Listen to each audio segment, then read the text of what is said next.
You might be faced with a little bit of a dilemma. You have a lot of control over where you spend and where you splurge, but there are just a lot more moving parts in this. Like, the list goes on and on. This is The Guide Gals, a modern, wedding-focused podcast by the experts at Here Comes the Guide. I'm Chelsea, a designer and inspired creative who's probably racked up over 4,500 hours on Pinterest, and the friend who's going to shoot it to you straight. And I'm Caroline, a social media manager who's obsessed with dogs as ring bearers and will inevitably cry over your wedding video. We've seen it from all sides. We've been brides, planners, bridesmaids, and have worked with standout brands throughout the industry. Think of us as an extension of your wedding party and hang out with us as we share the ins, outs, ups, and downs of the road to I Do.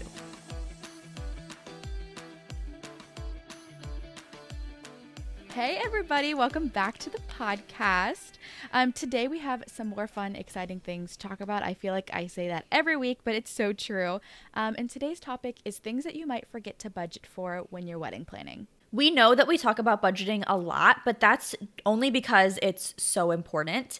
And in our previous budgeting episodes, we have touched on some of these hidden costs or things that you might forget to budget for, but we're going to go a lot more in depth in this episode. Also, in this episode, we're just going to be naming the top 10 things that you might forget to budget for, but there are a lot more. And we have an article from Here Comes the Guide that we will link in our show notes and on the website page for this episode, so you can read about a lot more things that you might forget if you'd like to. Yeah, and if you're anything like us, you love to know what you might be forgetting, and we are excited to share those things with you. But beforehand, as always, gotta know, what are we drinking today? Not that exciting. Maxwell House Vanilla Creamer. You've continued on with the at-home brew. I have. And I stick to, I find a thing and I stay with it, so, and then I switch. But it's vanilla this time. I've been kind of bound. There's vanilla or hazelnut creamer. Oh, the hazelnut. Kind of depends on what I can find at the store. I might throw pumpkin into the mix soon, but gosh, I'm so excited for that. Yeah, at the time of us filming this, pumpkin is upon us. We are so excited about it. I am absolutely so basic in terms of that. Like the day that Dunkin' came out with the pumpkin, my husband went and picked some up for me, and it was amazing, and it was everything that I wanted. As much as I want to be cool and unique sometimes, I'm as basic as they come, and it's fine. Stuff is popular for a reason, and that's because it's good. So there's nothing wrong with liking things that other people like. Yeah, I've already had apple crisp. I've been so into the pumpkin flavor, but today is a brew for me. Every once in a while, I'm a cold brew or French press girly. And or in my espresso maker. I feel like I usually don't use my espresso maker as much in the summer. I love it in the fall and winter. I don't know why my brain is like that, or the rhyme or reason behind that, but today it's none of those things. I had a instant Starbucks, I don't know, I think it's called Via. Maybe I'm wrong about that. It just comes in a little packet. It's instant coffee, but it's from Starbucks, so it makes you feel better about it. I've seen those, and I've never had them. Are they good? I actually don't mind it. There is a distinct, I feel like all instant coffee has a distinct flavor or taste. This one is not as bad. Yeah. I used to love, and I probably would still like it, I just haven't had it in a long time. I don't remember the brand, but it was a cheap one that you could get at literally the dollar store, and it was vanilla flavor instant coffee, and I thought that was a delicacy. Yeah. I don't know, but it wasn't, to me it wasn't coffee. It was a hot drink. It was different. That's true. That's true. Yeah, this one's, it's fine. I just needed the coffee, needed the caffeine really quick this morning. Didn't have time for French press. Didn't make any cold brew last night. So this is what we're working with. But I will say every once in a while I find my way back to sweet cream creamer. Mm-hmm. And specifically I use the almond milk one. And it's my favorite thing. I don't know what it is about the sweet cream, but it's so good. A tried and true for me. Yum. Okay. Love knowing what we're drinking. Now we can actually get into things. Just had to check that off the box because I'm always curious. What are we drinking? Let us know what you're drinking today. I love the tangent. Yeah, let us know. If you guys are beverage girls, we are, especially Caroline, that's her signature tagline, whatever. Let us know. share with us your favorite concoctions, even if it is your favorite type of instant coffee. I'm interested to know. So, we're going to get into it here. The first hidden cost that we're going to talk about is venue fees. Basically, a rule of thumb as we go through this episode is that every venue is different and every area is different.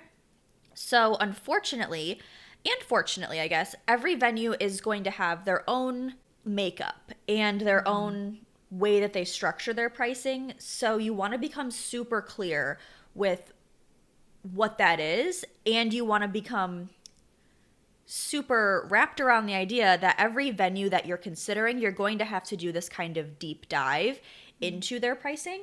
Basically, there's going to be a rental fee. Sometimes it's called a facility fee, and not all the services and equipment is covered in this. So if you're not familiar with weddings, you don't work in weddings, this might be confusing. It would totally be confusing to me if I wasn't more familiar with this stuff. So a low site fee might sound like really appealing, but it probably means that that's one like piece of it, and there's lots of other stuff that's more of like an a la carte style.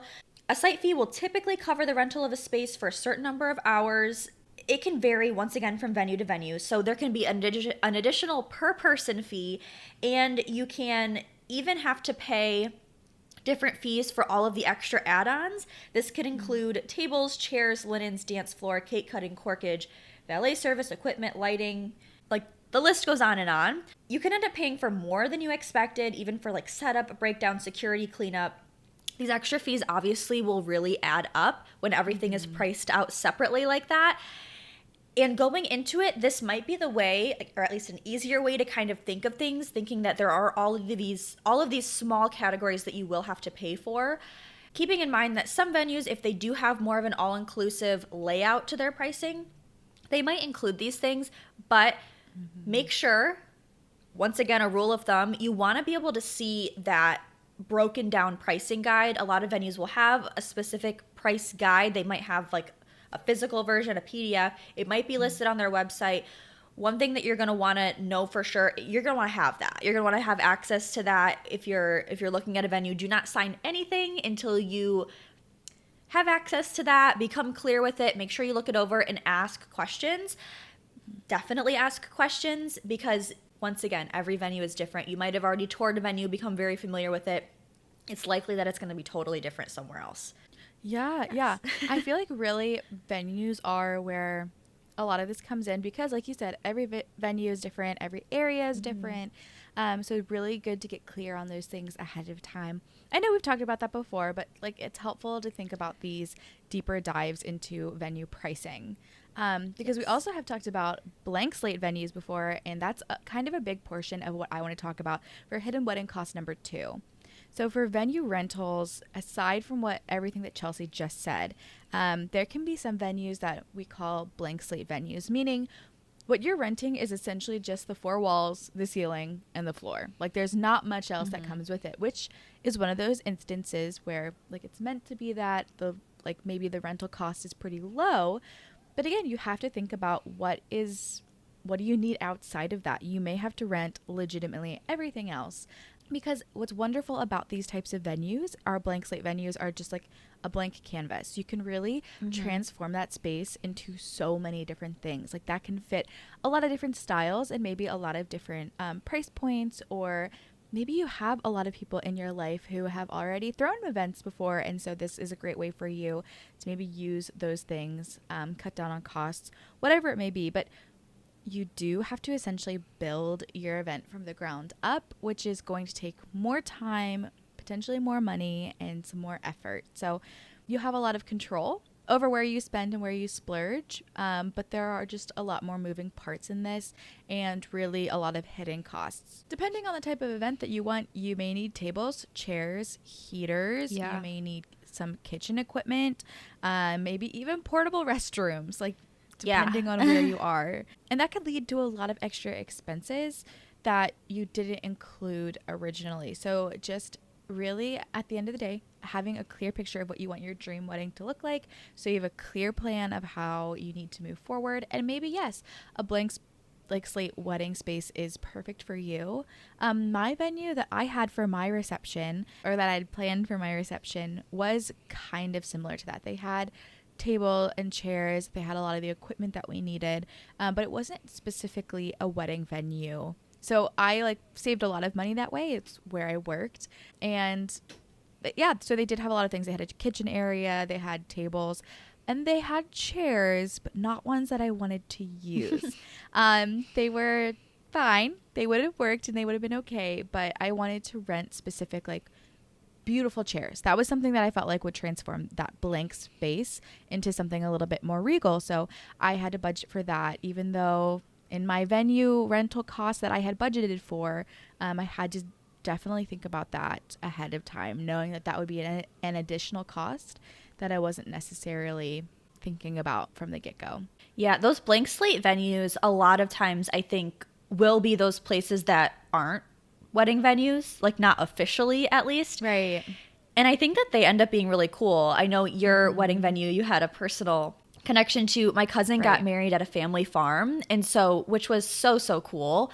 And it was a really beautiful location, but truly blank slate. I mean, like they cleared out the barn and like added string lights, and like they had the whole portable bathrooms, which were actually like a lot nicer than, they weren't porta potties. Like they make nice ones that like, I don't know, it's like a trailer with like bathrooms, like, but yeah. So if you want to get married at a place like that, I think it is so special, but you do have to anticipate like lots of costs there. And like Caroline said too, you can probably save money on like that rental fee. I don't think my cousin, for example, paid anything to get married on the farm, but they did have to pay quite a bit of money and a lot of like time and energy to decorate the space themselves. They kept it like pretty simple, which I liked that part of it, but yeah, I know they were there for a good week, like setting stuff up. So things to consider. Absolutely. Next, I'm going to talk about taxes and service charges. So we're all familiar with taxes in our everyday lives, but this is something that is going to, of course, be part of the stuff that you're paying for your wedding. So you want to become familiar with your local tax rates so you can build a cushion into your budget. And we recommend setting aside between 5 and 8% of each line item just to be safe. Give yourself that extra cushion. There are also service charges. So service charges are mandatory fees that get added to venue or catering contracts. So this is going to be on top of any type of minimum that you're required to spend.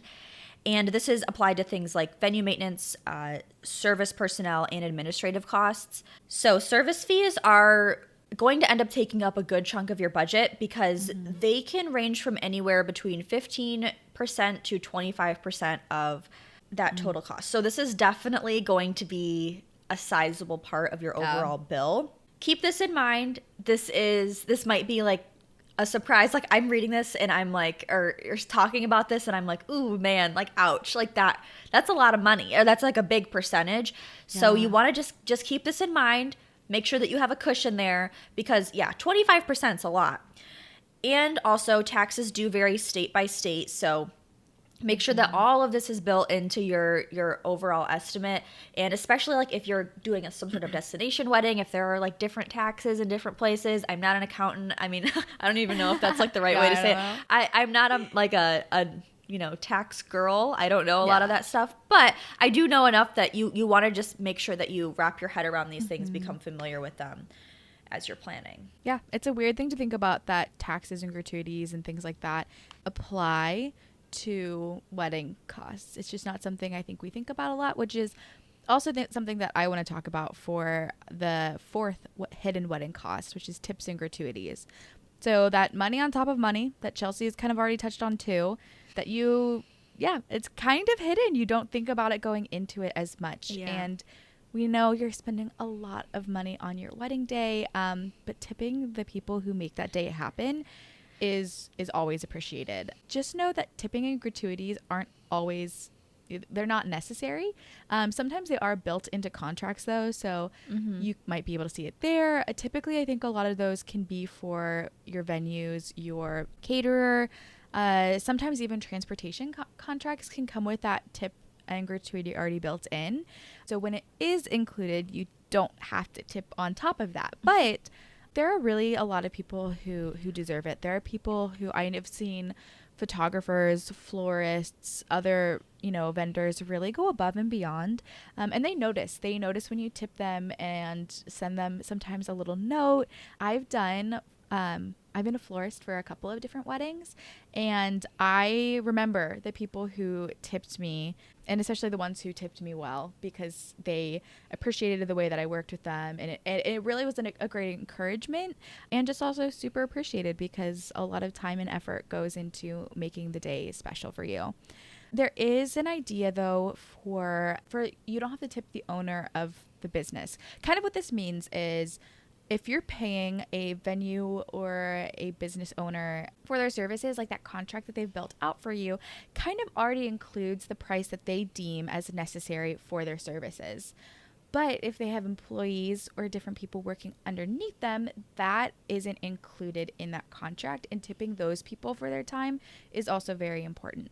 Now, it is really at your discretion on how to go about tips and gratuities, but if you haven't thought about it, I would definitely start thinking about that now in your planning process. Just thinking about the people that are involved in your big day, the people that you want to thank and really feel special. And sometimes the tip doesn't have to be an incredibly large amount, but it can go a long way. And really, I think you should feel free to tip all the people included, whether it's a business owner, because if they knock your socks off, absolutely. I think it's a really important part that we sometimes forget about in the wedding planning process. Yeah, no, I'm really happy to talk about that because I don't think it's something that I would naturally think about. Of course, if I'm going out to eat, I'm going to leave a tip on my bill, or like I'm going to tip like the nail tech when I get my nails done. Absolutely. I'm going to do that stuff, but it might not just come to mind, or like even people might not even realize that it's a thing to have to tip your vendors.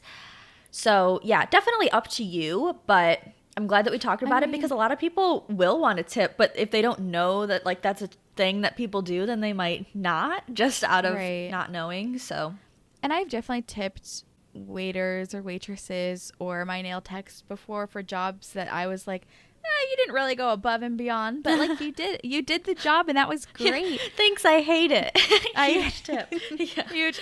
But I do it every time because that's what's expected in in those situations. But when it comes to your when it comes to your wedding, there are so many people who are involved in making your day happen, and I don't know, maybe I'm just lucky, and all of the weddings that I've been a part of, I've seen the ways that people go truly above and beyond to make sure that you are happy, everything is taken care of, and keeping stress to a minimum. So yeah, you want to make sure those people know how appreciative they are for just being the backbone to your day. Yes. Okay, the next thing that I'm going to talk about is outside vendor and catering fees. Once again, every venue is different, so you want to become familiar with their pricing and also their policies. So a lot of venues will have a preferred vendor list, meaning that they have worked with certain vendors lots of times and they have a working relationship with them. And so like they would prefer for any weddings that they have to have those certain vendors working those weddings. That could be caterers, photographers, florists, it could be all of the things. Not every venue will have this. A lot of them do. And sometimes they don't even allow people outside of that list to be involved in the weddings that take place at their venue. So if you have your heart set on an outside vendor, this is something to keep in mind. So firstly, you want to make sure that, like, say that you fall in love with a wedding photographer's work, and you say, I have to have them be the photographer at my wedding. You get to the venue that you're really loving too, and they are not on that preferred list. So step one is to make sure that they even will allow someone outside of their vendor list. And if they do allow someone outside of it, do they charge a fee for you to hire someone outside of that list? And a lot of times the answer is yes. So that's something to keep in mind. Yeah, you just want to know if there's anything associated with that. So once again, you want to read those details before you're signing any contracts, anything like that. And, just really familiarize yourself with all of those numbers, because that could for sure be unexpected. That's not something that I would think of either. Yes. Yeah. The next thing that we really want you to think about are contingency plans, rentals, and permits. So, of course, if you are planning an outdoor wedding, you're probably already thinking about this of, in case of inclement weather, what are we going to do? And I really want you to know that plan B isn't always free. Again, every venue is different. And maybe it is. Maybe they are already thinking of that for you. They've already had situations where it's, okay, it's raining. This is the space that we'll use. This is how we'll turn things around. Great. Then you don't have to worry about it. But you definitely need to talk about those things. Like, is there a plan B option? Does that plan B cost more? If there isn't a plan B that the venue is giving you, you have to come up with that and understand that there could be associated costs, time, and potentially permits with that. So you might have the idea to, okay, a week beforehand, if it looks like it's going to rain, we're going to rent a tent and just be safe. In certain spaces, you may have to have a permit for that, which could accrue some more costs or just some more headaches. So really just no matter what, thinking that through beforehand is super important. You may need outdoor heaters if for some reason the time of year is a lot colder than it normally is. You never know for these things, and really just trying to think of all of the different eventualities can be helpful. So check with your venue first and foremost to talk about potential backup plans, any associated costs that could come from their end, and just building in a buffer for that contingency plan. If it does need to be activated, great. You're ready for it. You've already planned ahead. And if it doesn't, then hey, you have a little bit of extra money in your budget. Go have some fun on your honeymoon. Do some extra excursions. Who knows what? It's just better to have that in place beforehand than to need it and not have a budget set aside. Yeah, and once again, this is just another place where you can become really familiar with your venue, their offerings, and ask a lot of questions. Because if there's any type of like outdoor element to your wedding at all, it's likely that the venue has a lot of experience with contingency plans and what are we going to do if. So they've probably been there, done that. So getting familiar with what they recommend is just the best way to go. Absolutely. Totally agree. The next thing that I'm going to talk about is parking and transportation. If your venue isn't equipped with on-site parking, you might be faced with a little bit of a dilemma. So, questions to ask: is it your responsibility to pay for parking for your guests, or do you need to hire a shuttle that transports your guests from where they park to the actual venue? So, the good news is, in typical wedding etiquette, guests are usually responsible for paying for their own parking. But if you are concerned about parking, or if it's really limited, or if you're concerned about your guests maybe like accessibility or getting back to their room safely after your event, it is smart to think about possible transportation, hiring a shuttle or some sort of car service to get your guests back safely to where they need to go, whether that's home or a place that they're staying. So, of course, that would be an extra cost if you're going to do that. It's not necessary, especially if you're in an area that is populated and they have things like Uber. Guests will be familiar with that stuff. They can get themselves to and from, but it's something to think about. Or even if you're getting married in like a really rural area, which, I mean, there's a lot of spots, like places where Ubers aren't a thing. So definitely want to think about that. And once again, not something that you have to add as an expense to your wedding, but you may realize that you want to, and something to budget for. There's so many things to think about and to budget for, but you'd rather have it be super over prepared and thought out. Yes. So another thing that you're going to want to think about is the vendor meals. As amazing as your vendors are, they are superheroes in a lot of ways. They do need to be fed on your day because there's a lot of stuff going on. It's and a just full day. They're going to get hungry. I mean, just like you are feeling hangry by the time cocktail hour has started. Yeah. They are also really walking along this entire timeline with you. And they were also going to be wanting to sustain themselves, nourish themselves throughout the day. So you definitely should talk to your caterer about what they offer for vendor meals. Sometimes those meals can cost less, but if you really do want to show them that your love and appreciation, give them the full meal that you're giving everybody else. But you do need to submit that guest count, that head count to your caterer around the same time. And you can specify like how many vendor meals specifically are on there.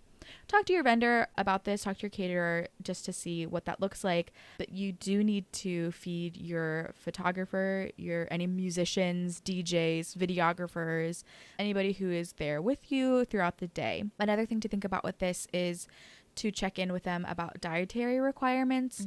Not necessarily that would be an additional cost, but just something to think about as you're going through this. And talking about the potential timeline for when they need to eat. Depending on your day, that could also vary.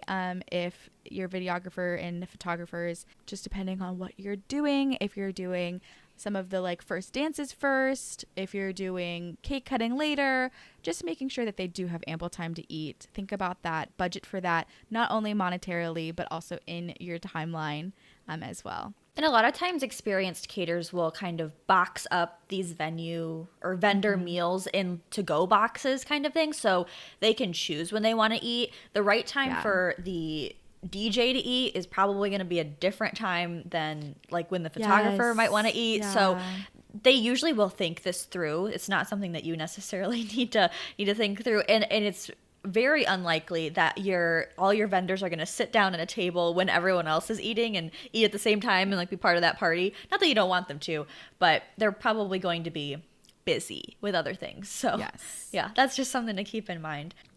The last hidden cost that I am going to get into in today's episode is travel fees. So if you hire vendors from outside of your area, you might be responsible for covering their travel fees, and this could include things like gas, travel time, tolls, car repairs, flights, accommodations, so on. So just like venues, vendors are going to all be different in this way, and they'll probably bill you for travel expenses in different ways. So some might charge a flat fee for this, some might bill you for certain mileage. So you just want to look into it, and you want to make sure you're familiar with it and you work it into your budget once again. Oh my gosh, yes. And the last hidden wedding cost that I want to talk about is overtime charges. So yes, your wedding day is going to be so fun. There's going to be a lot of time to be together. And truthfully, a lot of times at the end of the night, you're like, I want to keep going. I want to continue hanging out, being with my people. And you have to know that there are overtime charges if that applies. If you are really going to... Unfortunately. And so one of the best ways to prepare for this is to ask about overtime charges, kind of get an idea of what that looks like, and just to be aware of them, because that could help you decide, like, do I really want to incur this cost or not? And it could also help you decide if you want to just plan an after party from the get-go. If you want to continue the party elsewhere at a lower cost or at a more laid-back place, that is a great option. Just think about what you want to do beforehand, how you want to go about this after party, and how to avoid overtime charges if you do want to lengthen the night. Yes, and let us know if you want us to go into further detail about making a wedding timeline. Yeah. We'd love to get into that. We're both planners. Yeah. Naturally. Yes. So it sounds really fun to us. We'd love to talk more about that. For sure. All right, everyone, we hope this has been super helpful for you. Budgeting is such a difficult part of the process. It's a lot to think about, especially thinking about hidden costs. I don't know if you're like me. I hate the unexpected, so episodes like this I think are super helpful. And like we said before, there is an entire list that can be found on Here Comes the Guide that we will link in our episode notes and on our website, so you can go check out the rest of those if you want to prepare for those hidden costs. Yes, definitely a lot more to read there. Thank you guys for hanging out with us. We know we talk about budgeting a lot. It's just because it's really, really important.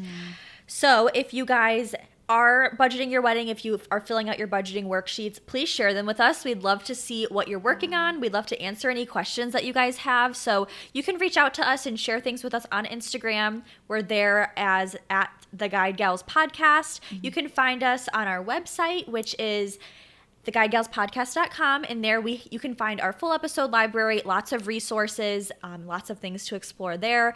We are on YouTube, where you can watch us on the Here Comes the Guide YouTube channel.